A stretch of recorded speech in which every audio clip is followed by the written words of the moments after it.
Let 1,000 criminals may escape. One innocent should not be punished. ತನಿಖೆ ಆರಂಭದಲ್ಲಿ ದೊಡ್ಡ damage ಆಗಿಬಿಡುತ್ತೆ. ಸ್ಪರ್ಮ್ದಿರೋ ಒಂದು ಸ್ಯಾಂಪಲ್ನ 14 ಡೇಸ್ ಆದರೂ ಕಳಿಸಿರ್ಲಿಲ್ಲ. ಅದೊಂದು ದೊಡ್ಡ ಇದರ ಮೇಯ್ನ್ ಆಗಿ ಸೌಜನ್ಯನಿಗೆ ನ್ಯಾಯ ಸಿಗಬಾರದು ಅಂತಾನೆ ಮಾಡಿದಂಥ ಕೃತ್ಯ ಇದು. ಅನ್ಯಾಯ ಆಗುತ್ತೆ. ಆ ಅನ್ಯಾಯಕ್ಕೆ ದಾರೆ ಎರೆದವರು ಆಕೆಯ ತಂದೆ ತಾಯಿಗಳು. ಈ ಮೊನ್ನೆ ಯಾರೋ ಸಮೀರ್ ಅನ್ನೋನೊಬ್ಬ ಮಾಡಿದ. ಏನು ಇತ್ತಿದಂಗೆ 1 ಕೋಟಿ ಯಾಕಾಯ್ತು? ಆಮೇಲೆ ಇವ್ರು ಯಾವಾಗಲೂ ಅಷ್ಟೇ ಹಿಂದೂ ಟೆಂಪಲ್ಸ್ನ ಯಾರ್ಯಾರು ಮುಖ್ಯಾಧಿಕಾರಿಗಳು ಇರ್ತಾರೆ, they are the soft targets. Link ಆಗಿಲ್ಲ ಅನ್ನೋ ಕಾರಣಕ್ಕಾಗಿ ಬಿಡುಗಡೆ ಮಾಡಿದೆ ಹೊರತು ಅವನ ಅಪರಾಧಿನೇ. ಮೊದಲಿಂದ ಬರೋಣ ನಾವು. ಸೌಜನ್ಯ ಕೇಸ್ ಏನಾಯ್ತು? ಸ್ನೇಹಿತರೆ ನಮಸ್ಕಾರ. ನಿನ್ನೆ ಅಷ್ಟೇ ನಾನು ಮಾತಾಡ್ತಾ ಹೇಳಿದ್ದೆ, ದಾಖಲೆಗಳು ಸಾವಿರಾರು ರೀತಿಯಲ್ಲಿ ಇರುತ್ತೆ. ಆದರೆ ಅದನ್ನ ಪ್ರೊಡ್ಯೂಸ್ ಮಾಡುವಂತಹ ವ್ಯಕ್ತಿ ಅಥವಾ ಹೇಳುವಂಥ ವ್ಯಕ್ತಿ ಎಕ್ಸ್ಪೀರಿಯನ್ಸ್ಡ್ ಆಗಿರಬೇಕು ಮತ್ತು ಅದ್ರ ಬಗ್ಗೆ ತಿಳುವಳಿಕೆ ಇರುವಂಥ ವ್ಯಕ್ತಿ ಆಗಿರಬೇಕು ಅನ್ನೋ ಕಾರಣಕ್ಕೆ ನಾನಿವತ್ತು ಮೈಸೂರಿನಲ್ಲಿರುವಂತಹ ಮಾಜಿ ಡೆಪ್ಯೂಟಿ SP ಆಗಿದ್ದಂಥವ್ರು JB ರಂಗಸ್ವಾಮಿ ಅವ್ರನ್ನ ಮೀಟ್ ಮಾಡಿ, ಅವರು ಸೌಜನ್ಯ ಪ್ರಕರಣದ ಬಗ್ಗೆ ಹಲವಾರು ರೀತಿಯಲ್ಲಿ ಆರ್ಟಿಕಲ್ಸ್ನ ಬರೆದಿದ್ದಾರೆ. ಒಂದಷ್ಟು ನೀವು ನೋಡಿರ್ತೀರಿ ಕೂಡ. ಆ ಆರ್ಟಿಕಲ್ಸ್ಗಳೆಲ್ಲ ಏನಕ್ಕೆ ಪ್ರೇರಣೆ, ಈ ವಿಚಾರಗಳಲ್ಲಿ ಮತ್ತು ಸೌಜನ್ಯ ಕೇಸ್ ಏನಾಯ್ತು, ಏನೇನು ದಾಖಲೆಗಳು ಏನಿರುತ್ತೆ ಅನ್ನೋದನ್ನ ಅವ್ರ ಹತ್ರನೇ ಕೇಳೋಣ ಅಂತ ನಾನು ಅವ್ರ ಹತ್ರನೇ ಬಂದಿದ್ದೀನಿ. ಸರ್, ಕಾರ್ಯಕ್ರಮಕ್ಕೆ ಸ್ವಾಗತ. ನಮಸ್ಕಾರ. ಸರ್, ನಿಮಗೆ ಸೌಜನ್ಯ ಕೇಸ್ ಬಗ್ಗೆ ಯಾಕೆ ಅಷ್ಟು ಇಂಟ್ರೆಸ್ಟ್ ಬಂತು? ಮತ್ತೆ ಅದ್ರ ಬಗ್ಗೆ ನೀವು ಸರಣಿಯಾದಂತಹ ಒಂದಷ್ಟು ಆರ್ಟಿಕಲ್ಸ್ಗಳು ಬರ್ತಿದ್ದೀರಿ, ಅದಕ್ಕೆ ಪ್ರೇರಣೆ ಏನು? ಪ್ರೇರಣೆ ಅಂತಂದ್ರೆ ನನಗೆ ಇದರ ಬಗ್ಗೆ ಇದರ ಹಿನ್ನೆಲೆ ಏನು ಎಂಥದ್ದು ಗೊತ್ತೇ ಇರಲಿಲ್ಲ. ನಾನು ಡೆಟ್ರಾಯ್ಟ್ ಅಲ್ಲಿದ್ದಾಗ ಅಮೆರಿಕಾದಲ್ಲಿ 2022ನಲ್ಲಿ, ಆವಾಗ ನಾನು 23ರಲ್ಲಿ ಕರೆಕ್ಟ್. ಆವಾಗ ಇದ್ರ ಬಗ್ಗೆ ಭಾಳ ವೈರಲ್ ಆಗಿ ಯೂಟ್ಯೂಬಲ್ಲಿ ನೋಡ್ತಾ ಇದ್ದಲ್ಲ, ಅವಾಗ ಸುಮಾರು ಇದ್ದು. ಆಮೇಲೆ ಏನು ಮಾಡಿದೆ, ಐ ಸ್ಟಾರ್ಟೆಡ್ ಎಲ್ಲನೂ ನೋಡೋಕ್ಕೆ ಶುರು ಮಾಡಿದಾಗ ನನಗೆ ಈ ಕೇಸಿನ ಅಸಲಿಯತ್ತೆ ಏನಂತ ಗೊತ್ತಾಯಿತು. ಯಾಕೆ ಅಂತ ಅಂದರೆ, ಅದರಲ್ಲಿ ಹೋರಾಟಗಾರರು ಅಂತ ಇರೋರು ಎಲ್ಲರೂ ಬೇರೆ ಬೇರೆ ಕ್ರಿಮಿನಲ್ ಹಿನ್ನೆಲೆ ಇರೋಂಥ ಬ್ಲ್ಯಾಕ್ ಮೇಲರ್ಸ್. ಅದು ನಾನು ಅವ್ರ ಬಗ್ಗೆ ಮಾತಾಡೋ ಅಗತ್ಯನೇ ಇಲ್ಲ, ಜನಕ್ಕೆ ಗೊತ್ತಿದೆ ಅದು. They are all blackmailers. ಅವ್ರಿಗೊಂದು ರೆಪ್ಯುಟೇಷನ್ ಇಲ್ಲ ಅಥವಾ ಇನ್ನೊಂದಿಲ್ಲ. ಆಮೇಲೆ ಇವ್ರಿಗೆ ಸಂದರ್ಶನ ಮಾಡೋಂಥ ಚಾನಲ್ಗಳಾಗಲಿ ಅವರು ಕೂಡ ಇದೇ ಹಿನ್ನೆಲೆಯವರೇ. ಅವ್ರೇನಾರು ಒಂದು ಮಾತನ್ನು ಶುರು ಮಾಡಿದ್ರೆ ನೇರವಾಗಿ ಆರೋಪ ಮಾಡ್ಕೊಂಡು ಹೊಡೋರೇ ಹೊರತು ಹೀಗಿದೆ ವಸ್ತುಸ್ಥಿತಿ ಏನಿರಬಹುದು, ಯಾಕೆ ಹೀಗಾಗಿದೆ ಅಂತ ಅಲ್ಲ, ಯಾವುದೋ ಒಬ್ಬ ವ್ಯಕ್ತಿನ ಪಾಯಿಂಟ್ ಇಟ್ಕೊಂಡು ಅವನ ಮೇಲೆ ದೂಷಣೆ ಮಾಡೋದು. ದೂಷಣೆ ಆಗೋದಿಲ್ಲ. ಇವು ಸತ್ಯ ಶೋಧನೆಗೆ ಅಂತ ಹೇಳಿದಾಗ ಎರಡೂ ಬದಿಯ ಮುಖಗಳನ್ನು ನೋಡ್ಬೇಕಾಗತ್ತೆ. ಬಟ್ ನನಗೆ ಇದರಲ್ಲಿರೋ ವ್ಯಕ್ತಿಗಳೇ ಅತ್ಯಂತ ಕ್ವೆಶ್ಚನಬಲ್ ಕ್ಯಾರೆಕ್ಟರ್ಸ್ ಆಗಿದ್ದರಿಂದ ಐ ನೋ ದೇರ್ ಹಿನ್ನೆಲೆ ನನಗೆ ಗೊತ್ತಿತ್ತು. ಈ ಬ್ಲ್ಯಾಕ್ ಮೇಲ್ ಮಾಡೋದೇ. ಆಮೇಲೆ ಇವ್ರು ಯಾವಾಗಲೂ ಅಷ್ಟೇ ಹಿಂದೂ ಟೆಂಪಲ್ಸ್ನ ಯಾರ್ಯಾರು ಮುಖ್ಯಾಧಿಕಾರಿಗಳು ಇರ್ತಾರೆ, they are the soft targets. Okay. Soft ಅಂತಂದ್ರೆ ಅವರು ಪ್ರತಿಭಟನೆ ಮಾಡೋಕ್ಕಾಗಲ್ಲ, ಅದಕ್ಕೆ ಪ್ರತಿಕ್ರಿಯೆ ಕೊಡೋಕ್ಕಾಗಲ್ಲ. ಆಮೇಲೆ ಪ್ರತಿಕ್ರಿಯೆ ಕೊಟ್ಟರೆ ಸಾಕು, ಈ ಮುಧೋಳದ ನಾಯಿಗಳ ಥರ ಬರೋರ್ ಅಂತ ಮಾಡ್ತಾರೆ. ಮೊನ್ನೆ ಯಾರೋ ಸಮೀರ್ ಅನ್ನೋನೊಬ್ಬ ಮಾಡಿದ. ಏನು ಇಕ್ಕಿದಂಗೆ 1 ಕೋಟಿ ಯಾಕಾಯ್ತು? 1 ಕೋಟಿ ಎಷ್ಟು? 1,70,00,000. 70 ಲಕ್ಷಕ್ಕೆ ಅದು ಮಾಡ್ಬೇಕಾದ್ರೆ ಒಂದು ಆರ್ಗನೈಸ್ಡ್ ಕ್ರೈಮ್ ಇದು. ಹಾಗಿದ್ರೆ ಏನು ಅಂಥ ಲಾಭ ಏನಿದೆ? ಬೀಯಿಂಗ್ ಎ ಪೊಲೀಸ್ ಆಫೀಸರ್ ನಾನು ನೋಡೋದು, ಒಂದು ಕ್ರೈಮ್ ಆಗಿದೆ ಅಂತಂದ್ರೆ ಏನು ಇವನಿಗೆ ಲಾಭ? ಕೇವಲ ಸದುದ್ದೇಶದಿಂದ ಸಮಾಜಕ್ಕೆ ಒಳಿತಾಗಬೇಕು ಅನ್ನೋ ಕಾರಣಕ್ಕೆ ಮಾಡಿದ್ರೆ ಆ ಹೋರಾಟಕ್ಕೆ ಒಂದು ಬೆಲೆ ಇರೋದಿಲ್ಲ. ಇಲ್ಲ, ಆ ಥರದ್ದು ಕಾಣ್ತಾ ಇಲ್ಲ. ನಾನು 35 ವರ್ಷ ಸರ್ವಿಸ್ ಮಾಡಿದಾಗ ಪ್ರತಿಯೊಂದು ನಿಜವಾದ ಹೋರಾಟ ಯಾವುದೋ, ಈ ಹೋರಾಟಗಾರರ ಹೋರಾಟ ಹೇಗಿರುತ್ತೆ ಇವೆಲ್ಲ ನೋಡ್ಕೊಂಡೇ ಬಂದಿರೋದು. ನಿಜವಾದ ಹೋರಾಟ ಈಗಲೂ ನೀವು ನೋಡ್ಬೋದು. ಎಲ್ಲ ಒಂದು 7-8 ಪ್ಲಕಾರ್ಡ್ಸ್ ಇಟ್ಕೊಂಡು 25-30 ಜನ ಬರ್ತಾರೆ, ನ್ಯಾಯಕ್ಕಾಗಿ ಕೇಳ್ತಾರೆ. ಅವರು ಕುಡಿಯೋಕೆ ಒಂದು ಕಾಫಿನೂ ಅವ್ರು ಯಾರು ಆಫರ್ ಮಾಡಲ್ಲ. ಅದು ಹೋರಾಟ. ನನ್ನ ಮೊದಲನೇ ಪ್ರಶ್ನೆ ಇದೆ, ಈ ಒಂದು ಯೂಟ್ಯೂಬ್ ವಿಡಿಯೋ ಮಾಡಿ ಹಾಕಿದ್ರೆ ನ್ಯಾಯ ಸಿಗತ್ತಾ? ಇಲ್ಲ, ಸಿಗಕ್ಕೆ ಸಾಧ್ಯ ಇಲ್ಲ. ಸಿಗಬೇಕಾದ ವೇದಿಕೆನೇ ಬೇರೆ. ಆ ವೇದಿಕೆನಲ್ಲಿ ಏನು ಡ್ಯಾಮೇಜ್ ಮಾಡಬೇಕು ಎಲ್ಲನೂ ಡ್ಯಾಮೇಜ್ ಮಾಡ್ಬಿಟ್ರು. ಸರ್, ಮೊದಲಿಂದ ಬರೋಣ ನಾವು. ಸೌಜನ್ಯ ಕೇಸ್ ಏನಾಯ್ತು? ಸೌಜನ್ಯ ಕೇಸು ಆರೋಪಿತ ಬಿಡುಗಡೆ ಆಗ್ತಾನೆ. ಏನು ಅಂದರೆ, ಸಾಕ್ಷಿಗಳ ಆಧಾರ ಅವನಿಗೆ ನೇರವಾಗಿ ಕನೆಕ್ಟ್ ಆಗಲ್ಲ ಅನ್ನೋ ಕಾರಣಕ್ಕಾಗಿ ಸಂಶಯದ ಲಾಭ ಪಡೆದು ಅವನು ಬಿಡುಗಡೆ ಆಗ್ತಾನೆ. Benefit of doubt. Let 1,000 criminals may escape. One innocent should not be punished. ಅದು ಬೇಸಿಕ್ ಲಾ ಪ್ರಿನ್ಸಿಪಲ್ ಅದು. ಹೌದು. ಇಲ್ಲೇನಾಗುತ್ತೆ, ಇವನ ಮೇಲೆ ಇವನೇ ಅಪರಾಧಿ ಅಂತ ಹೇಳಿ ಪ್ರೂವ್ ಮಾಡೋದಕ್ಕೆ ಅನೇಕ ಕನೆಕ್ಷನ್ಸ್ ಬಿಟ್ಟು ಹೋಗ್ಬಿಟ್ಟಿರುತ್ತೆ. ಹಾಗಾಗಿ ಅವನು ಬಿಡುಗಡೆ ಆಗ್ತಾನೆ. ಆದರೆ ಆಮೇಲೆ ಜಡ್ಜ್ಮೆಂಟ್ ಎಲ್ಲ ಆದಮೇಲೆ 50 ಲಕ್ಷ ನನಗೆ ಪರಿಹಾರ ಕೊಡಬೇಕು, ನಾನು ಅನ್ನೆಸರಿಯಾಗಿ ಜೈಲಲ್ಲಿ ನಾನು ಈ ಸಲ ಹೌದೌದು. ಓಕೆ. ಅವನು ಕೇಳ್ತಾರೆ, ಕೋರ್ಟ್ ತಿರಸ್ಕರಿಸುತ್ತೆ. ಯಾಕೆ ತಿರಸ್ಕರಿಸುತ್ತೆ? ಬಿಕಾಸ್ ಅದರ್ ಎವಿಡೆನ್ಸಸ್ ಲಿಂಕ್ ಆಗಿಲ್ಲ ಅನ್ನೋ ಕಾರಣಕ್ಕಾಗಿ ಬಿಡುಗಡೆ ಮಾಡಿದೆ ಹೊರತು ಅವನು ಅಪರಾಧಿನೇ. ಓಕೆ. ಹಾಗಿದ್ರೆ ಯಾವ ಆಧಾರದ ಮೇಲೆ ಹೇಳ್ತೀರಾ? ಕರೆಕ್ಟ್. ಈಗ ಇಡೀ ದೇಶನೇ ಗುಲ್ಲೆ ಬುಸ್ಕೊಂಡು ಕೂತಿದೆ 13 ವರ್ಷದಿಂದ. ಅವನೇ ಅಪರಾಧಿ, ಅವನ ಅಪರಾಧಿ ಅಲ್ಲ, ಇವ್ರುಗಳೇ ಅಪರಾಧಿಗಳು ಅಂತ ಹೇಳ್ತಾ ಇದೆ. ಹೌದು. ಈಗ ಫಸ್ಟ್ ನಾವು ಸ್ಟಾರ್ಟ್ ಮಾಡ್ಬೇಕಾದ್ದು, ಯಾಕೆಂದ್ರೆ ಅದು ತುಂಬಾ ಜನಕ್ಕೆ ಈಗಾಗಲೇ ಮಾಹಿತಿ ಇರೋದ್ರಿಂದ ನಾನು ಹೆಚ್ಚು ವಿಸ್ತಾರವಾಗಿ ಹೇಳಕ್ ಹೋಗಲ್ಲ. ಒಂದು ಪರ್ಟಿನೈನ್ ಪಾಯಿಂಟ್ ಇಷ್ಟೇನೆ. ಈಗ ಡೆಡ್ ಬಾಡಿ ಸಿಗುತ್ತೆ, ಇದೆಲ್ಲ ಆಗುತ್ತೆ, ತನಿಖೆ ಶುರುವಾಗುತ್ತೆ. ಆದರೆ ತನಿಖೆ ಆರಂಭದಲ್ಲಿ ದೊಡ್ಡ ಡ್ಯಾಮೇಜ್ ಆಗಿಬಿಡುತ್ತೆ. ಯಾಕೆಂದರೆ ಮರ್ಡರ್ ರೇಪ್ ಆಗಿರೋಂಥ ಮರ್ಡರ್ ಆಗಿರೋಂಥ ಕೇಸಲ್ಲಿ ಅಟ್ಮೋಸ್ಟ್ ಎಲ್ಲ ಥರದ ಎಚ್ಚರಿಕೆ ತಗೊಂಡು ತನಿಖಾಧಿಕಾರಿ ತನಿಖೆ ಮಾಡಬೇಕಾಗತ್ತೆ. ಆಮೇಲೆ ನಾವೆಲ್ಲ ತಿಳಿದಿರೋಂಗೆ ಅಯ್ಯೋ ಒಬ್ಬರೇ ಇರೋದಿಲ್ಲ. ಈ ಥರದೊಂದು ಹೀನಸ್ ಕೃತ್ಯ ಆಗಿದೆ ಅಂತಂದರೆ ಡೈರೆಕ್ಟಾಗಿ SP ಅಡಿಷನಲ್ SP ಸ್ಪಾಟಿಗೆ ಬಂದೇ ಬಿಡ್ತಾರೆ. ಬಂದು ಆಮೇಲೆ ಬೇರೆ ಬೇರೆ ಸಿಟಿಯ ಅವರ ಡಿಸ್ಟ್ರಿಕ್ಟಿನ ಎಲ್ಲ ಅಧಿಕಾರಿಗಳು, ತನಿಖೆಯಲ್ಲಿ ಯಾರ್ಯಾರು ಎಕ್ಸ್ಪರ್ಟ್ಸ್ ಇರ್ತಾರೆ ಅವ್ರು, ಯಾಕೆಂದರೆ ನಮ್ಗೇನು ಗೊತ್ತಿಲ್ಲದ ಇರೋ ವಿಚಾರನ ಅವರು ಶೋಧಿಸ್ಬೇಕಾಗಿದೆ. ಹಾಗಾಗಿ ಅನುಭವ ಇರೋಂಥ ಅಧಿಕಾರಿಗಳನ್ನ ಎಲ್ಲರನ್ನೂ ಅವ್ರು ಕರೆಸ್ಕೊಳ್ತಾರೆ 2 days ಬಿಟ್ಟು. ಆದರೆ ಇದೆಲ್ಲ ಒಂದು ಪಿಕ್ಚರ್ ಬಂದಾಗ ಅವ್ರೇನು ಮಾಡ್ತಾರೆ, ಆ ಸ್ವಾಬ್ ಬೀಗ ಎಲ್ಲ ಇರುತ್ತಲ್ಲ, ಕಲೆಕ್ಟ್ ಮಾಡಿದ್ದನ್ನ ಇಟ್ಕೊಂಡಿರ್ತಾರೆ. ಸ್ವಾಬ್ ಅಂದಾಗ ನನಗೆ ಒಂದು ದೊಡ್ಡ ಆರೋಪ ಇದೆ ಸರ್. ಆ ಸ್ಪರ್ಮ್ ಏನೋ ಒಂದು ಸ್ಯಾಂಪಲ್ನ 14 days ಆದ್ರೂ ಕಳಿಸಿರ್ಲಿಲ್ಲ. ಅದೊಂದು ದೊಡ್ಡ ಏನಂತ ಅನ್ಬೋದು ಅಂದ್ರೆ ದೊಡ್ಡ ಲೋಪ ಅದು. ಅದರಿಂದಾಗೆ ಕೇಸ್ ಹೋಗೋದು. That is one of the reasons, main reasons. ಯಾಕೆಂದ್ರೆ ನಾವು ಯಾವುದೇ ಒಬ್ಬ ರೇಪ್ ಆಗಿದೆ ಅಂತಂದ್ರೆ ಆ ಮಿನಿಟಲ್ಲಿ ಆಕೆ ಸ್ನಾನಗೀನ ಮಾಡಿದಾಗೆ ತಕ್ಷಣ ಬಂದು ಮೆಡಿಕಲ್ ಎಕ್ಸಾಮಿನೇಷನ್ ಮಾಡಿಸ್ತೀವಿ. ಇಲ್ಲಿ ಡೆಡ್ ಬಾಡಿ ಆಗಿರೋದ್ರಿಂದ ಆಕೆ ಮೈ ಮೇಲೆ ಕೃತ್ಯಕ್ಕೆ ಸಂಬಂಧಪಟ್ಟಂತ ಏನೇನು ವಸ್ತುಗಳಿದೆ ಆದಷ್ಟು ಬೇಗ ಅವುಗಳನ್ನ ಸಂಗ್ರಹಿಸಿ FS ಅಲ್ಲಿ ಕಳಿಸ್ಬೇಕು, ಅಂದ್ರೆ ಫಾರೆನ್ಸಿಕ್ ಸೈನ್ಸ್ ಲ್ಯಾಬೊರೇಟರಿಗೆ. ಅವರು ಅದನ್ನ ವೈಜ್ಞಾನಿಕ ವಿಶ್ಲೇಷಣೆ ಮಾಡಿ ಹೌದು ಇದರಲ್ಲಿ ಈ ಥರ ಆಗಿದೆ ಇಲ್ಲ ಅನ್ನೋದನ್ನ ಖಚಿತವಾಗಿ ಹೇಳ್ತಾರೆ. ಇಲ್ಲೇನಾಗುತ್ತೆ, ಆಮೇಲೆ ಬಹಳ 72 hours ಕಳಿಸ್ಬೇಕಾಗಿರುತ್ತೆ. ಅಲ್ಲೇನಾಗಿದೆ, ನನಗೆ 4 ಕೇಳ್ಪಟ್ಟಿದ್ದು, ಹಂಗೆ ನೆಗ್ಲಿಜೆಂಟ್ ಮಾಡೋಕ್ಕಾಗಲ್ಲ. ಆವಾಗ ಸಬ್ ಇನ್ಸ್ಪೆಕ್ಟ್ರು ಅದನ್ನು ರಿಜಿಸ್ಟರ್ ಮಾಡಿರ್ತಾರೆ, ಇನ್ಸ್ಪೆಕ್ಟ್ರ್ ಇನ್ನೂ ಬಂದಿರಲ್ಲ. ಸೊ ಅಯ್ಯೋ ಇನ್ಸ್ಪೆಕ್ಟರ್ ಸಾಹೇಬರು ಬರ್ತಾರೆ ಅಂತ ಅವರು ನೆಗ್ಲೆಕ್ಟ್ ಮಾಡಿದ್ರು. ಅಷ್ಟೊತ್ತಿಗಾಗಲೇ ಈ ಕೇಸಿಗೆ ಸಂಬಂಧಪಟ್ಟಾಗೆ ಮೇಲಧಿಕಾರಿಗಳೆಲ್ಲ ಬಂದು ಅವರೆಲ್ಲ ಸ್ಪಾಟಿಗೆ ಕರ್ಕೊಂಡು ಹೋಗೋದು, ಈ ಪ್ರೋಸೆಸ್ ಅಲ್ಲಿ ಇದು ಡಿಲೇ ಆಗ್ಬಿಡುತ್ತೆ. ಅಂದ್ರೆ ಸಬ್ ಇನ್ಸ್ಪೆಕ್ಟರ್ ಮಾತ್ರ ಇನ್ಚಾರ್ಜ್ ಆಗಿಲ್ಲ. ಹೌದೌದು. ಅವಾಗ ಮೊದಲು ಕೇಸ್ ರಿಜಿಸ್ಟರ್ ಮಾಡಿದವರು ಸಬ್ ಇನ್ಸ್ಪೆಕ್ಟ್ರು, ಅದು ಇನ್ಸ್ಪೆಕ್ಟ್ರು ತನಿಖೆ ತಗೋಬೇಕು. ಇದೇನಾಗುತ್ತೆ, ಒಂದು ಕೇಸ್ ಆಯ್ತು ಅಂತಂದಾಗ SP ಮಂಗಳೂರಿಂದ ಬರ್ಬೇಕು. ಅವರು ಬಂದು ಎಲ್ಲ ನೋಡ್ಬೇಕಾದ್ರೆ 2-3 ದಿನ ಹಿಡಿದ್ಬಿಡುತ್ತೆ. ಅವ್ರ ಆಫೀಸರ್ಸನ್ನ ಸ್ವಾಗತಿಸೋದು ಮತ್ತೆ ಬೀಳ್ಕೊಡೋದೇ ಕೆಲಸ ಆಗ್ಬಿಡೋದು. ಅದು ಪ್ರಾಕ್ಟಿಕಲ್ ಆಗಿ ಆ ರೀತಿಯಾದ್ದು. ಅಂತ ಸಂದರ್ಭ ಬಂದ್ರೆ ಅನುಭವಗಳಾದಂಥವ್ರು ಏನ್ ಮಾಡ್ತಾರೆ, ಒಂದು ಕೆಲಸ ಮಾಡು, ಯಾರೊಬ್ಬ ಸರಿಯಾದ ಹೆಡ್ ಕಾನ್ಸ್ಟೇಬಲ್ನ ಯಾರೋ ನೇಮಕ ಮಾಡಿ ಅವ್ರದ್ದು ಅದು ಪೂರ್ತಿ ಸೈಂಟಿಫಿಕ್ ಎವಿಡೆನ್ಸಸ್ ಏನಿದೆ ಅದೆಲ್ಲ ಬೇಗ ಕಳಿಸ್ಕೊಡ್ಬೇಕು ಅಂತ ಮಾಡ್ತಾರೆ. ಇಲ್ಲೇನಾಗುತ್ತೆ, ಅದು ಮಿಸ್ ಆಗುತ್ತೆ. ಹಾಗಾಗಿ ಸುಮಾರು 12 ದಿನ ಆದ್ಮೇಲೆ ಅವ್ರು ಕಳಿಸ್ಕೊಡ್ತಾರೆ. ಅನ್ಫಾರ್ಚುನೇಟ್ಲಿ ಅವರು ಒದ್ದೆಯಾದ ವಸ್ತುಗಳನ್ನ ಸೀಸ್ ಮಾಡಿರ್ತಾರೆ, ಕಾಚಾ ಇಂಥದ್ದೆಲ್ಲ. ಅದೇನಾಗುತ್ತೆ, 12 ದಿನ ಅದನ್ನ ಪ್ಯಾಕ್ ಮಾಡಿ ಪೂರ್ತಿ ಒಣಗಿಸಿ ಪ್ಯಾಕ್ ಮಾಡಬೇಕು. ಹಸಿಯಾಗಿ ಮಾಡಿಬಿಟ್ಟಿರ್ತಾರೆ, ಅಲ್ಲೆಲ್ಲ ಬೂಸ್ಟ್ ಬೆಳೆದಿರುತ್ತೆ. ಇದು ಪ್ರಮಾದ, ಕಣ್ತಪ್ಪಿನ ಪ್ರಮಾದ ಅಂತಾನೆ ನಾನು ಹೇಳೋದು. ಯಾಕೆಂದ್ರೆ ಯಾವ ಪೊಲೀಸ್ ಅಧಿಕಾರಿನೂ ಈ ವಿಚಾರದಲ್ಲಿ ರಿಸ್ಕ್ ತಗೊಳ್ಳಲ್ಲ, ಅವನ ತಲೆಗೆ ಬಂದ್ಬಿಡುತ್ತದು.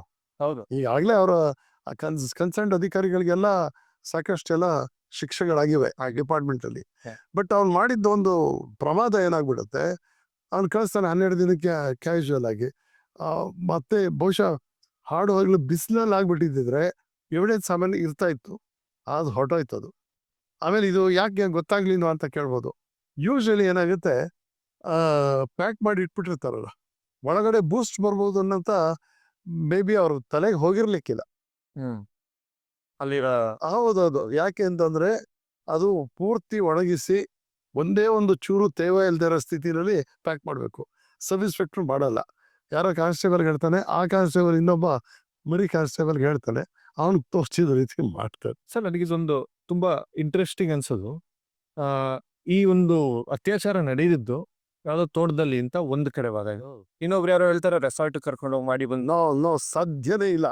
ಇಲ್ಲೇ ಇವ್ರದ್ದು ಮಿಸ್ ಆಗಿರೋದು, ಸಾಧ್ಯನೇ ಇಲ್ಲ ಅದು. ಯಾಕೆ ಅಂತಂದ್ರೆ ಇವ್ರು ಈ ತರ ಕಾನ್ಸ್ಟೆಂಟ್ ಆಗಿ ಅಲಿಗೇಷನ್ ಮಾಡಿದ್ರಿಂದ CBI ಅಧಿಕಾರಿ ಅಲ್ಲ CID ಅವರು ಆ ರುದ್ರಮುನಿ ಅಂತನೋ ಏನೋ ಇರ್ಬೇಕು ಅವ್ರ ಹೆಸರು. ಹ್ಮ್. ಅವರು ಯಾಕೆಂದ್ರೆ ಈ ಥರದ್ದು ಕೆಲವು ಪ್ರಶ್ನೆಗಳು ಉದ್ಭವ ಆದಾಗ ಅದನ್ನ ವೆರಿಫೈ ಮಾಡಲೇಬೇಕು. ಹೌದು. ಆಗ ಇವ್ರೇನ್ ಮಾಡ್ತಾರೆ, ಸೌಜನ್ಯದ್ದು ಸ್ವಾಬ್ ಇದ್ದೇ ಇರುತ್ತೆ. ಆಮೇಲೆ ಆ ಸ್ಥಳಕ್ಕೆ ಹೋಗಿ ಆ ಸ್ಥಳದ ಮಣ್ಣು 3 ಕಡೆ ತೆಗಿತಾರೆ. ತೆಗೆದು ಅದನ್ನ ಕಳಿಸ್ಕೊಡ್ತಾರೆ.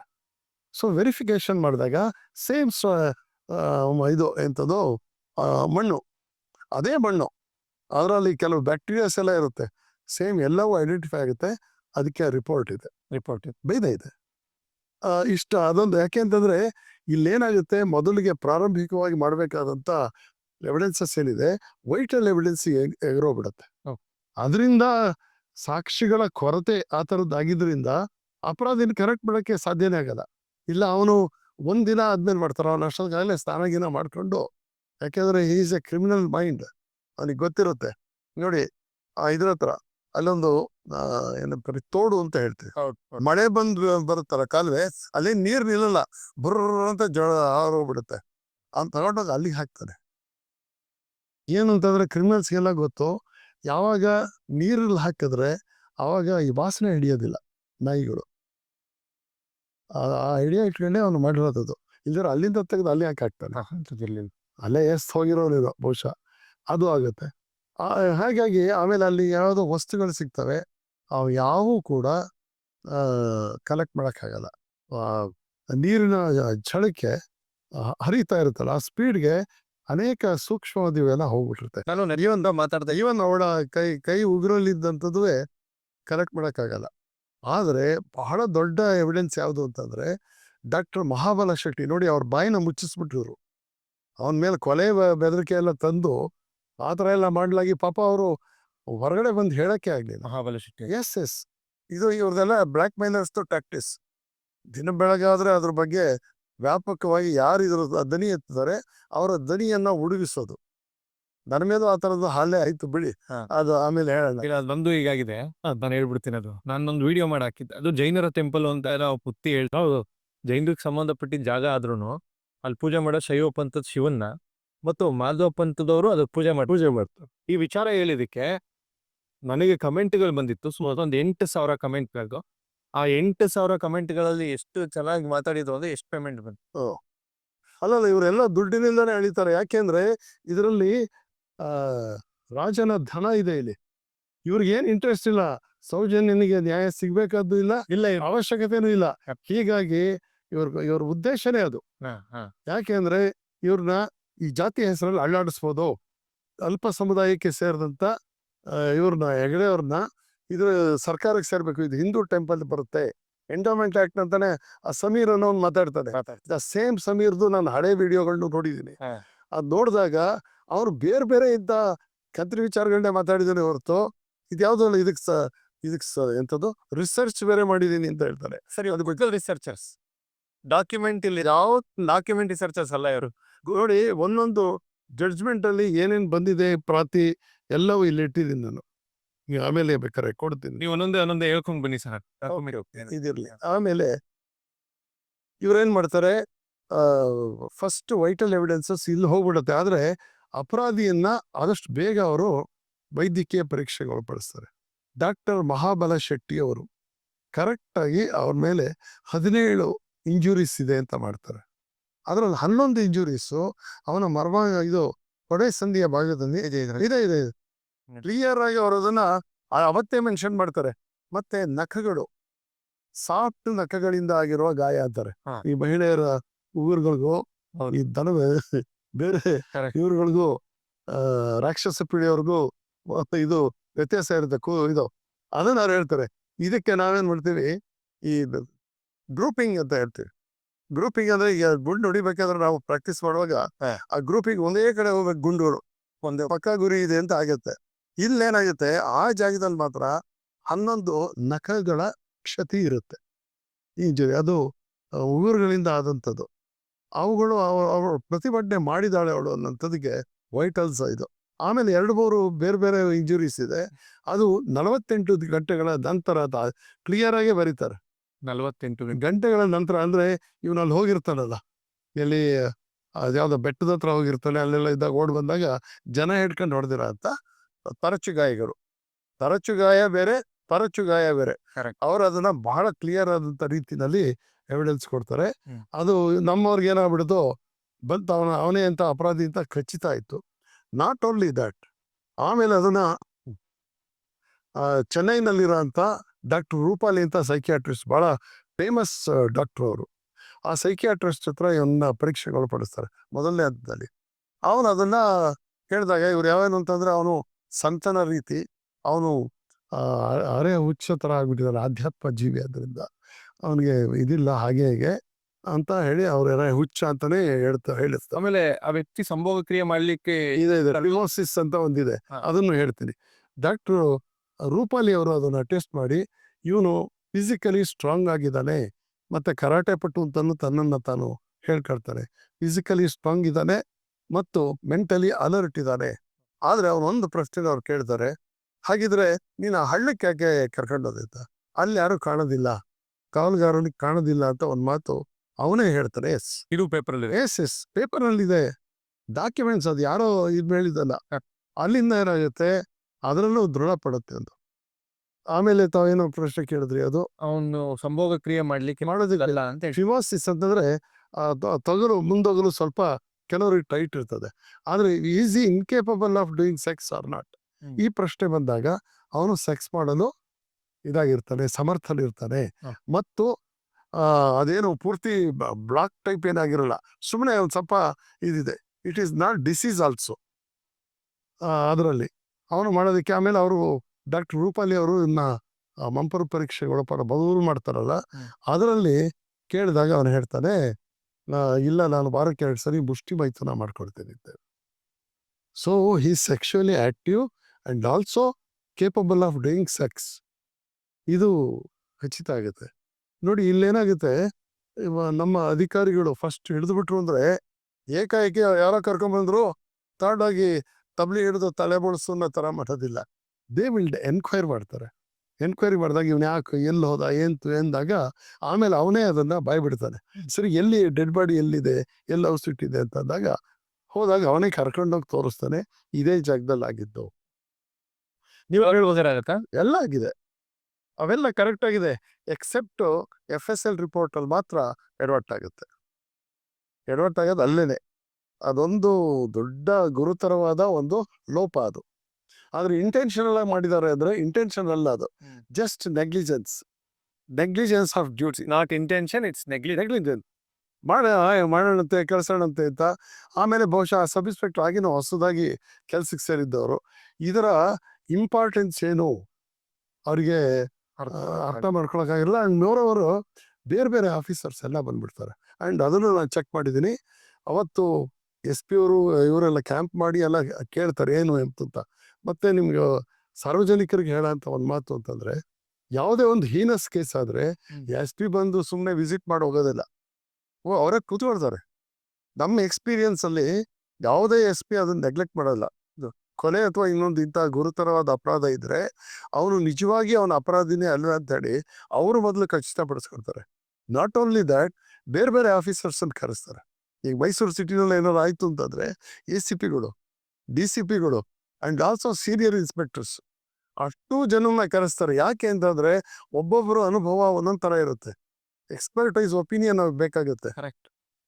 ಹಾಗೆಲ್ಲ 2-3 ದಿನ ಎಲ್ಲ ದಕ್ಷಿಣ ಕನ್ನಡ ಜಿಲ್ಲೆಯ ಅನೇಕ ಅಧಿಕಾರಿಗಳೆಲ್ಲ ಬಂದು ವಿಸಿಟ್ ಮಾಡಿ ಇವನನ್ನೆಲ್ಲ ಕ್ರಾಸ್ ಎಲ್ಲ ಮಾಡ್ತಾರೆ. ನಾನು ಇದ್ರ ಮಧ್ಯೆ ಒಂದು ಪ್ರಶ್ನೆ ಸರ್, ಈಗ ಇದು ಮಾಡಿದ್ರು ಎಲ್ಲ ಆಯ್ತು, ಸಡನ್ ಆಗಿ ಯಾಕೆ ಹೆಗ್ಡೆ ಅವ್ರ ಫ್ಯಾಮಿಲಿ ಮೇಲೆ ಹೊಟ್ಟೋಯ್ತದಕ್ಕೆ? 1 ವರ್ಷದ ನಂತರ ಹೋಗುತ್ತೆ. ಇವ್ರು ಏನ್ ಮಾಡಿದ್ರು, ಅವರು ಈ ತರ ಸೋಮನಾಥ ಅಂತ ಒಬ್ಬ, ಮಹೇಶ್ ತಿಮ್ರೋಡಿ, ಅದ್ಯಾರೋ ಪೂಜಾರಿ, ಅವರೆಲ್ಲ ಇದ್ದಾರೆ, ಸುಮಾರು ಜನ ಇದ್ದಾರೆ.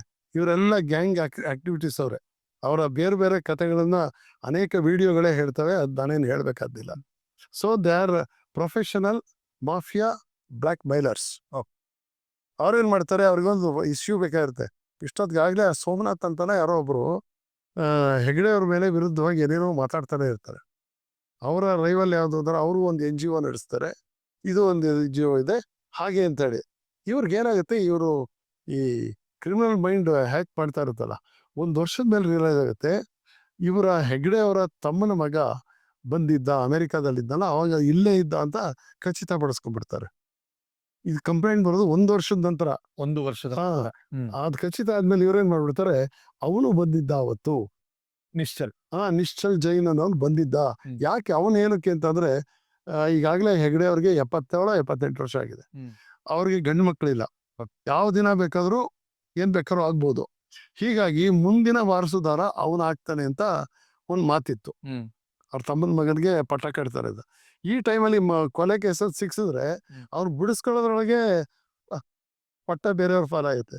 ಅವ್ರಿಗಿರೋದು ಮೇಯ್ನ್ ಆಗಿ ಈಗೆಲ್ಲ ನೀವು ಅವ್ರ ಹೋರಾಟ ನೋಡಿದಾಗ ಅದು ಹಿಂದೂ ದೇವಸ್ಥಾನ ಎಂಡೋಮೆಂಟ್ ಇದಕ್ಕೆ ಆಕ್ಟಿಗೆ ಬರುತ್ತೆ, ಇದು ಸರ್ಕಾರನೇ ವಹಿಸ್ಕೋಬೇಕು ಅಂತ. ಎರಡನೇದು, ಮುಂದೆ ಆಗಂತವನು ಅದಕ್ಕೆ ಅಯೋಗ್ಯ ಆಗಿದ್ದಾನೆ. ಹೀಗಾಗಿ ಆಮೇಲೆ ಇದು ಒಂದು ಸಾರ್ವಜನಿಕ ಸ್ವತ್ತು, ಅದೇ ನಡೀತಾ ಇರೋದು ಯಾವುದೋ ಭಕ್ತಾದಿಗಳು ಕೊಟ್ಟ ದುಡ್ಡಲ್ಲಿ. ಕರೆಕ್ಟ್. ಅದರಿಂದ ಅದು ಭಕ್ತಾದಿಗಳಿಗೆ ಸೇರ್ಬೇಕು ಅಂತ ಒಂದು ಹುನ್ನಾರ ಹಾಕಿದ್ದಾರೆ. ಹೀಗೆ ಹುನ್ನಾರ ಹಾಕಿದ್ರೆ ಅವರಿಂದ ದುಡ್ಡು ಕಸಿಬೋದು. ಡಿಸ್ಟೆಬಿಲೈಸ್ ಏನ್ ಮಾಡಲ್ಲ ಅವರು, ದುಡ್ಡು ಕೊಟ್ರೆ ಸುಮ್ಮನೆ ಆಗ್ತಾರೆ. ಬಾಯಿಗೆ ಬಂದಿದ್ದು ಮಾತಾಡ್ತಾ ಇರೋದು ಇವೆಲ್ಲ ನೋಡಿದಾಗ ಏನೋ ಅವ್ರಿಗೆ ಭ್ರಮೆ ಬಂದ್ಬಿಡ್ಬೇಕು. ಎಂಡ್ ಆಫ್ ದಿ ಡೇ ಅವ್ರದ್ದು ಬೇಕಾಗಿರೋಂಥ ದುಡ್ಡು ಅಷ್ಟೇ. ಸೌಜನ್ಯನಿಗೆ ನ್ಯಾಯ ದೊರಕಿಸ್ಬೇಕಾದ ಅಗತ್ಯ ಮೊದಲಿನಿಂದನೂ ಒಂದೇ ಒಂದು ಚೂರಿಲ್ಲ. ಇದ್ ನಂತರ ತನ್ನ ಕೇಳಿ ಹೇಗೆ ಹೇಳ್ತೀರಾ ನೀವು ಅಂತ. ಅಲ್ಲಿಂದ ಆಗುತ್ತೆ.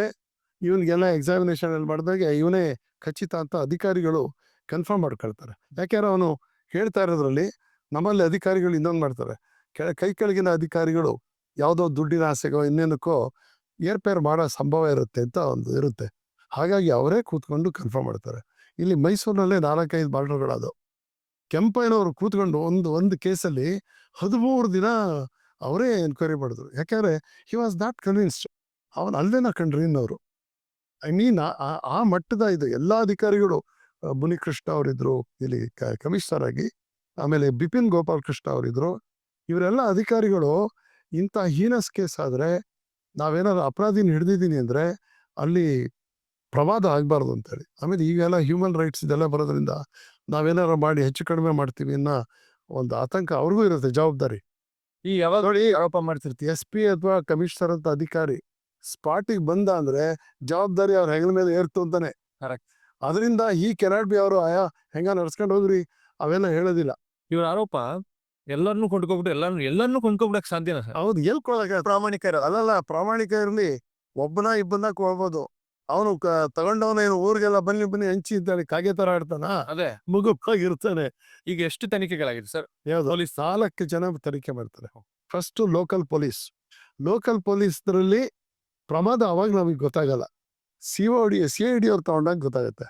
ಅವಾಗ ನೋಡಿ, ಅದೇ ಅಗೇನ್ ನಮ್ಮ ಇಲ್ಲಿ ಕಮಿಷನರ್ ಆಗಿದ್ದಂತ ಬಿಪಿನ್ ಗೋಪಾಲ್ ಕೃಷ್ಣ ಅವರು CID ಇಂದ ಒಂದು ಸ್ಪೆಷಲ್ ಟೀಮ್ ಇದು ಮಾಡ್ತಾರೆ, ಇನ್ವೆಸ್ಟಿಗೇಷನ್ ಟೀಮ್ ಅಂತ ಮಾಡಿದಾಗ ಅವ್ರೇನ್ ಮಾಡ್ತಾರೆ, ಅವ್ರು ಅದಲ್ಲದೆ ಹೋಮ್ ಸೆಕ್ರೆಟರಿ 2 ಆಗಿದ್ದವರು. ಈ ಫಾರಿನ್ ಅಫೇರ್ಸ್ ಎಲ್ಲ ಅವ್ರಿಗೆ ತುಂಬಾ ಚೆನ್ನಾಗಿ ಗೊತ್ತಿರೋ ಅಂಥವ್ರು. ಅವ್ರು ಆ ಟೀಮಲ್ಲಿ ಬಂದು ತನಿಖೆ ಇದನ್ನೆಲ್ಲ ಮಾಡ್ತಾರೆ. ಕೆಲವು ಲ್ಯಾಕುನಸ್ ಇದೆ, ಅದನ್ನ ಅವರು ಅಷ್ಟು ಇದು ಮಾಡಲ್ಲ. ಬಟ್ ಅಪರಾಧಿ ಯಾರು? ಈ 4 ಜನ ಅಪರಾಧಿಗಳು ಅಂದಾಗ ನಿಶ್ಚಿತ್ ಜೈನು ಹೆಗಡೆ ಅವರ ನೆವಿಯೋ. ಅವನ ಮೇಲೆ ಅಪಾದ್ಯ ಮಾಡೋಕ್ಕಾಗತ್ತಾ ಅಂತಂದ್ರೆ ಅದು ಅವನು ಅಲ್ಲಿರೋದು ದೃಢಪಡುತ್ತೆ. ಅಲ್ಲಿ ಕಾಲೇಜ್ಗೆ ಅಡ್ಮಿಷನ್ ಆಗಿರ್ತಾನೆ, ಅಲ್ಲಿ ಇದರಲ್ಲಿ ಇರ್ತಾನೆ, ಲೈಬ್ರರಿನಲ್ಲಿ ಎಂಟ್ರಿ ತಗೊಂಡಿರ್ತಾನೆ, ಎಲ್ಲನೂ ಅವ್ರು ಕಲೆಕ್ಟ್ ಮಾಡ್ತಾರೆ. So he was very much present in the campus. ಅಲ್ಲಿಂದ ಅವನು ಆಚೆ ಬಂದಿಲ್ಲ. ಆಚೆ ಬರ್ಬೇಕು ಅಂತಂದ್ರೆ ಪಾಸ್ಪೋರ್ಟ್ಗೆಲ್ಲ ಸಿಗ್ನೇಚರ್ ಆಗ್ಬೇಕು, ಸೀಲ್ ಆಗ್ಬೇಕು. ಅದು ಕೂಡ ಇಲ್ಲೇ ಇದೆ.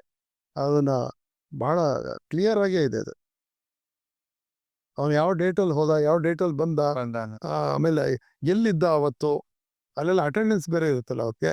ಹಾಗಾಗಿ ಅವೆಲ್ಲನೂ ತೆಗಿಸ್ತಾರೆ, ಡಾಕ್ಯುಮೆಂಟ್ಸ್ ಎಲ್ಲ ತೆಗಿಸಿ ಕನ್ಫರ್ಮ್ ಮಾಡ್ಕೊಳ್ತಾರೆ. ಹೌದೌದು ನೋಡಿ ಇಲ್ಲಿದೆ.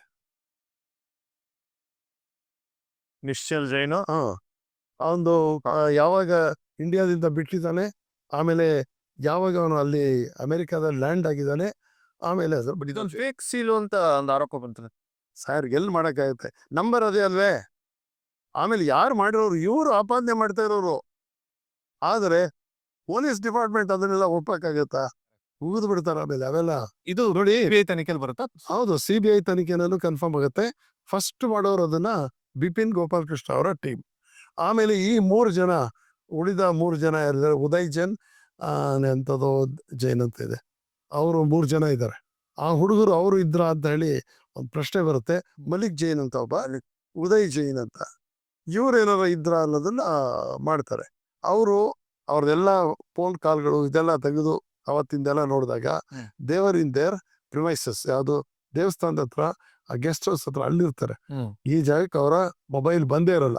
ಅದ್ರದ್ದು ಪೂರ್ತಿ ತೆಕ್ಕೆ ಡಾಕ್ಯುಮೆಂಟ್ಸ್ ಇದೆ. ಅವರು ನೆಟ್ವರ್ಕ್ಸ್ ಅವತ್ತಿನ ದಿನ ಅವ್ರು ಅಲ್ಲಿ ಇರಲಿಲ್ಲ. ಹಾಗಿದ್ರು ಎಲ್ಲಿದ್ರು ಅಂದ್ರೆ ಇಂಥ ಜಾಗದಲ್ಲಿ ಇದ್ರು ಅಂತ ಕನ್ಫರ್ಮ್ ಆಗುತ್ತೆ. ಡಾಕ್ಯುಮೆಂಟ್ಸ್ ಸಿಗ್ಬಾರ್ದು. ಹೌದು ಸಿಕ್ಕುತ್ತೆ. ಅಯ್ಯೋ ಅದು ಇಷ್ಟು ದಪ್ಪ ಬುಕ್ ಸಿಗುತ್ತೆ.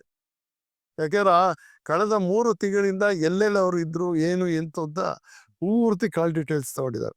ಆಮೇಲೆ ಪ್ರತಿಯೊಂದನ್ನು ವೆರಿಫೈ ನೋಡಿ. ಒಂದೇನು ಅಂತಂದ್ರೆ ಪೊಲೀಸ್ನವರು ಅಂದ್ರೆ ಲಂಚ್ಕೋರರು, ಭ್ರಷ್ಟರು, ದುಡ್ಡುಗೋಸ್ಕರ ಏನ್ ಬೇಕಾದ್ರೂ ಮಾಡ್ತಾರೆ ಅನ್ನೋದು ಜನಜನಿತವಾದ ಅಭಿಪ್ರಾಯ. ಆದ್ರೆ ಅಂತಹ ಒಳ್ಳೆ ಅಧಿಕಾರಿಗಳಿರೋದ್ರಿಂದನೇ ಎಂತೆಂತ ಇವ್ರನ್ನೆಲ್ಲ ಹಿಡಿದಾಕ್ತಾ ಇದ್ದಾರೆ. ಈ ನೋಡಿ ಆ ಫಾರಿನ್ ಯಾವುದೋ ಮೊನ್ನೆ ಇದಾಯ್ತಲ್ಲ ಕೊಪ್ಪಳದಲ್ಲಿ, ಎಷ್ಟು ಇಮಿಡಿಯೇಟ್ ಆಗಿ ಹೇಗೆ ಹಿಡಿದ್ರು. ನಮ್ಮ ನೆಟ್ವರ್ಕು ಯಾಕೆ ಆನೆಸ್ಟಿ ಇದೆ ಅಂತ ನೀವು ಕೇಳ್ಬೋದು. ಹಾಗಾದ್ರೆ ಅವರೆಲ್ಲ ಲಂಚ್ಕೋರಲ್ಲ ಅಂದ್ರೆ ಲಂಚಕೋರ ತರ ಇಲ್ಲಿ ಮಾಡಲ್ಲ. ಅವರು ಹೀನಸ್ ಕೇಸ್ಗಳಲ್ಲಿ ತುಂಬಾ ಸೆನ್ಸಿಟಿವ್ ಇಶ್ಯೂ ಅವ್ರ ಕೆಲಸ ಕಳ್ಕೊಂಡ್ಬಿಡ್ತಾರೆ. ಅದರಿಂದಾಗಿ ಇವರು ಅದಕ್ಕೆ ಆನ್ಸರಬಲ್ ಆಗ್ತಾರೆ. ಉತ್ತರದಾಯಿತ್ವ ಅನ್ನೋದು ಫಿಕ್ಸ್ ಮಾಡ್ಬಿಡ್ತಾರೆ ಅವ್ರ ಮೇಲೆ. ಅದರಿಂದಾಗಿ ಅದು ನೈತಿಕ ಪ್ರಜ್ಞೆಯಿಂದ ಅವರೇನು ಆನೆಸ್ಟ್ ಆಗಲ್ಲ, ಭಯದಿಂದ ನಾಳೆ ಇದನ್ನ ನಾನು ದಕ್ಕಿಸ್ಕೊಳಕ್ಕಾಗಲ್ಲ ಅಂತೇಳಿ. ಆ ಲೆವೆಲಲ್ಲಿ ಯಾವನಿಗೂ ಗೊತ್ತೇ ಇರಲಿಲ್ಲ. ಈಗ ಇದ್ರಲ್ಲಿಲ್ಲ ಅನ್ನೋದು, ಇವ್ರು 3 ಜನನೂ ಇರಲಿಲ್ಲ. ನಿಶ್ಚಿತ್ ಜೈನ್ ಅಂತೂ ಇಂಡಿಯಾದಕ್ಕೆ ಬಂದೇ ಇರಲಿಲ್ಲ ಅನ್ನೋದು ನಿಶ್ಚಿತವಾದ ಸತ್ಯ. ಹೋಗಿ ಇವ್ರಿಗೆ ಬೇಕಿದ್ರೆ ಈಗಾಗಲೇ 4-5 ವರ್ಷದಿಂದ ನಡೆಸ್ತಾ ಇದಾರಲ್ಲ ಇದನ್ನೆಲ್ಲ ಊರಿಗೆಲ್ಲ ಮಾಡೋದು. ಜಾಥಾ ಬೇರೆ ಮೈಸೂರಿಂದ ಇನ್ನೊಂದು ಯಾವುದೋ ಒಂದು ಸಂಸ್ಥೆ ಇದೆ, ಟೋಪಿ ಸಂಸ್ಥೆ. ಅವರು 3 ಬಸ್ಗಳಲ್ಲಿ ಜನ ಕರ್ಕೊಂಡು ಹೋಗ್ತಾರೆ. ಯಾರು ಬರ್ತಾರೆ ಸ್ವಾಮಿ? ಪುಕ್ಷಟೆ ಏನು ಕೆಲ್ಸ ಇಲ್ವ ಜನಕ್ಕೆ? ಸೌಜನ್ಯ 13 ವರ್ಷದಿಂದ ಆಗಿದ್ದಕ್ಕೆ ಈಗ ಹೋಗ್ತಾರೆ ಅವರು. ಅವ್ರನ್ನೆಲ್ಲ ಕರ್ಕೊಂಡು ಹೋಗಿ ಅಲ್ಲೆಲ್ಲ ಇರಿಸಿ ಮತ್ತೆ ವಾಪಸ್ ಕರ್ಕೊಂಡು ಬರ್ಬೇಕಾದ್ರೆ 2 ದಿನದ ಖರ್ಚು ವೆಚ್ಚ, ಬಸ್ಸಿನ ಖರ್ಚು ವೆಚ್ಚ ಎಷ್ಟಾಗುತ್ತೆ? ಯಾರು ಕೊಟ್ಟವ್ರು? ಇವ್ರಿಗೆ ವಾಲಂಟಿಯರ್ ಆಗಿ ದುಡ್ಡು ಹಾಕೊಂಡು ಬಂದ್ಬಿಡ್ತಾರ. ಈ power TV MD Rakesh expose ಮಾಡಿದ್ರು. ಇವ್ರ ಅಕೌಂಟಿಗೆ 40 ಲಕ್ಷ ಬಂದಿದೆ. ಆಮೇಲೆ ಆ ಒಮ್ಮನ ಅಕೌಂಟ್ಗೂ ದುಡ್ಡು ಬಂದಿದೆ. ಯಾಕೆ? ಹೌದು ನೋಡಿ, ಅವ್ರನ್ನೇ ಖರೀದಿ ಮಾಡಿದ್ರು. ಆಮೇಲೆ ಅವಳ ಹುಡುಗಿ ಚಿಕ್ಕಪ್ಪ ಅವನು ಹೇಳ್ತಾನೆ, ನಮ್ಗೆ ಈ ಕೇಸಲ್ಲಿ 2 ಕೋಟಿ ಖರ್ಚಾಯ್ತು ಅಂತ ಹೇಳ್ತಾನೆ. ಅವ್ನು ಇಡೀ ಆಸ್ತಿ ಮಾಡಿದ್ರೆ 15 ಲಕ್ಷಕ್ಕೆ ಹೋಗಲ್ಲ. 2 ಕೋಟಿ ಹೇಗೆ ಖರ್ಚು ಮಾಡ್ತಾನೆ? ಯಾವುದೋ ಈಸಿ ಮನಿ, ಪುಕ್ಷಾಟೆ ದುಡ್ಡಿದ್ದಿರ್ಬೇಕು. ಯಾರಿಗೆ ಕೊಟ್ರು? ನನ್ನ ದೃಷ್ಟಿನಲ್ಲಿ ಇಬ್ಬರು ಕಲ್ಪ್ರಿಟ್ಸ್ ಇದ್ದಾರೆ. ಯಾರವರು ತಗೊಂಡಿರ್ಬೋದು ಅನ್ನೋದಕ್ಕೆ. ಯಾರು? ನನಗೆ ಈ ಕೇಸಲ್ಲಿ ಇಷ್ಟೆಲ್ಲ ಮಾಡಿದಾಗ ನಾನು ಆಮೇಲೆ ಹೇಳ್ತೀನಿ ಅದನ್ನ ಯಾರು ಅಂತಂದ್ರೆ ಇರ್ಲಿ, ಅದನ್ನ ಪಬ್ಲಿಕ್ ಪ್ರಾಸಿಕ್ಯೂಟರ್ ಯಾರು? ನಮ್ಮ ಕೇಸಿನ ಇವರು ಕಮಾಂಡರ್ ಇನ್ ಚೀಫ್, ಅವರೇ ಯುದ್ಧ ಮಾಡ್ಬೇಕಾದವರು. ಅವರು ಯಾವ ವೈಟಲ್ ಪ್ರಶ್ನೆಗಳನ್ನು ಕೇಳೋದಿಲ್ಲ.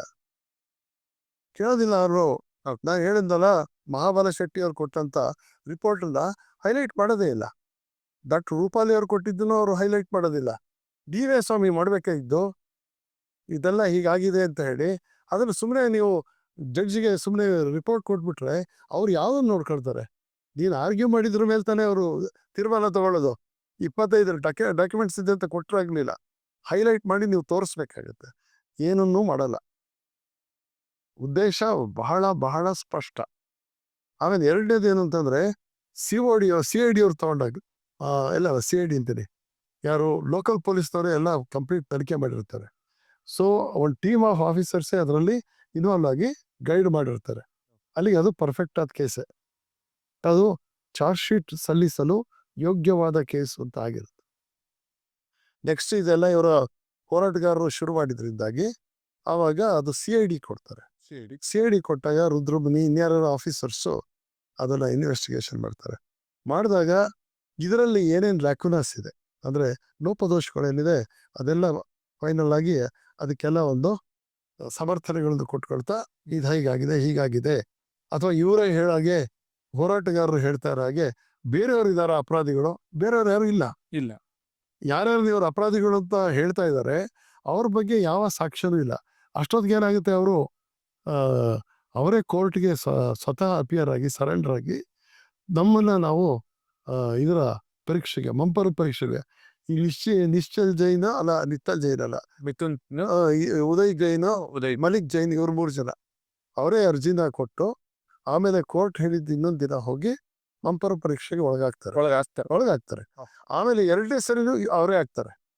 ಯಾಕೆ ಅಂತಂದ್ರೆ ಅವಾಗ CBI ತಗೊಂಡಾಗ ಟು ಕ್ಲಾರಿಟಿ ನಮ್ದು ಏನಿದೆ ಮಂಪರು ಪರೀಕ್ಷೆ ಲೈಟ್ ಡಿಟೆಕ್ಷನ್ ಇದಕ್ಕೆ ಸಂಬಂಧಪಟ್ಟಿದ್ದು ಎಲ್ಲ ಪರಿಸರ ಪ್ರೊಸೀಜರ್ ಏನದು ನಂಗೆ ಪ್ರೊಸೀಜರ್ ಬಹಳ ಲಾಂಗ್ ಇರೋದು. ಒಟ್ಟಲ್ಲಿ ಒಬ್ಬ ವ್ಯಕ್ತಿಯ ಒಳ ಮನಸ್ಸಿನಲ್ಲಿ ಏನೇನ್ ನಡೀತಾ ಇದೆ ಅನ್ನೋದನ್ನ ಮಂಪರು ಪರೀಕ್ಷೆ ಮುಖಾಂತರ ಬಾಯ್ ಬಿಡಿಸ್ಬೋದು. ನಾನಾಗ್ಲೇ ಹೇಳಿದ್ನಲ್ಲ, ಹೇಳ್ಬೇಕು ಅಂತ ಅನ್ಕೊಂಡ್ರು ಆಗಲ್ಲ. ಆಗೋದಿಲ್ಲ. ಆ ಜಾಗದಲ್ಲಿ ಎಲ್ಲ ವೇರಿಯೇಷನ್ಸ್ ಬರುತ್ತೆ. ಓಕೆ. ಅದನ್ನ ಮೀರಿದ ಇವನು ಯಾರು ಇಲ್ಲ. ಇದು ತುಂಬಾ ಸೈಂಟಿಫಿಕ್ ಆದ್ದು. ಡಾಕ್ಟರ್ ರೂಪಾಲಿ ಅವರು ಅವ್ರು ಫಸ್ಟೇ ಮಾಡ್ತಾರಲ್ಲ, ಅವ್ರು ಮಾಡಿ ಅದಕ್ಕೋಸ್ಕರನೇ ಶೀಸ್ ಅನ್ ಎಕ್ಸ್ಪರ್ಟ್ ಅಂತಾನೆ ಚೆನ್ನಾಗಿ ಕಳಿಸ್ತಾರೆ.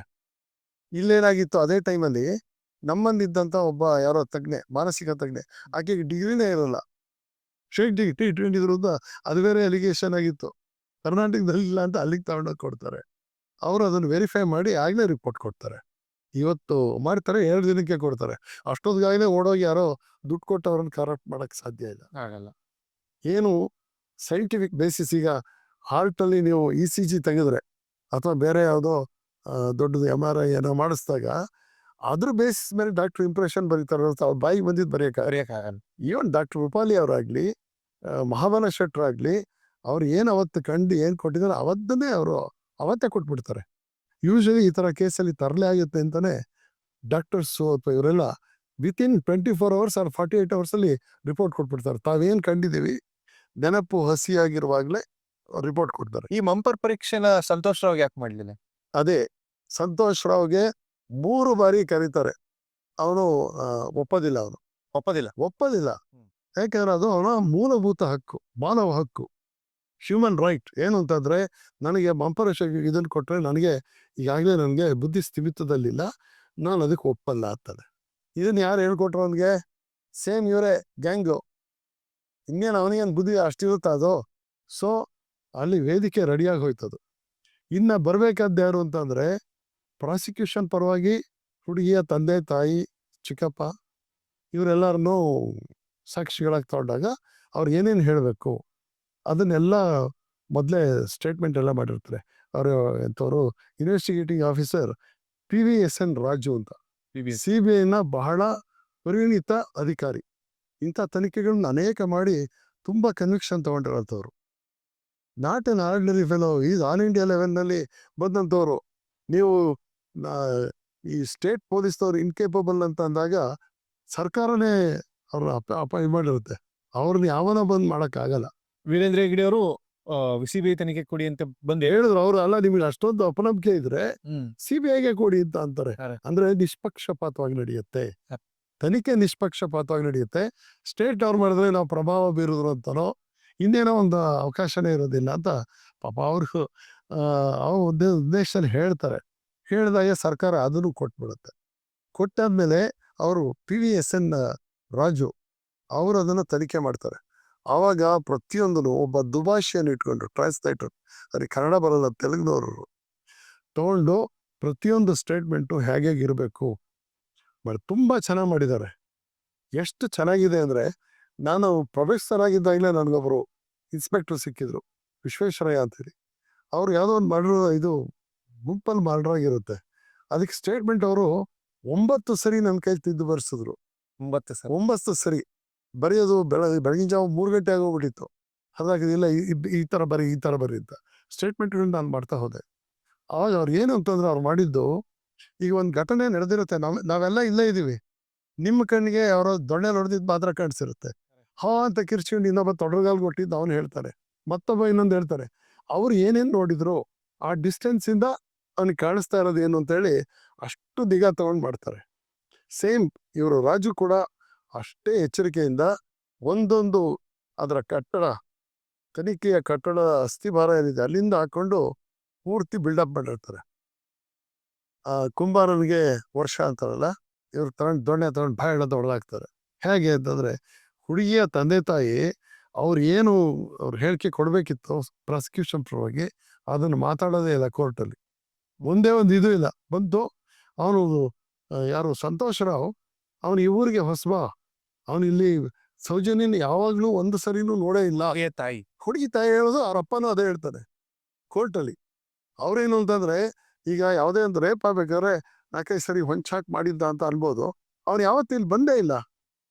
ಅವನ ಮೇಲೆ ಅಡಿಯಕ್ಕೆ ಇದೊಂದು ಕಾರಣ. ಆಮೇಲೆ ಆಮೇಲೆ ಇವರೇ ಮಾಡಿರೋದು.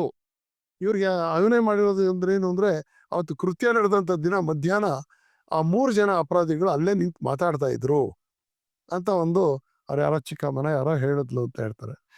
ಇವೆಲ್ಲ ಹಿಯರ್ಸೆ ಎವಿಡೆನ್ಸು ಇದಲ್ಲ, ಅದು ಕರೆಕ್ಟ್ ಆದ ಎವಿಡೆನ್ಸ್ ಅಲ್ಲ, ಅದು ಸುಮ್ಮನೆ ಬಾಯಿ ಮಾತಿನ ಹೇಳಿಕೆ.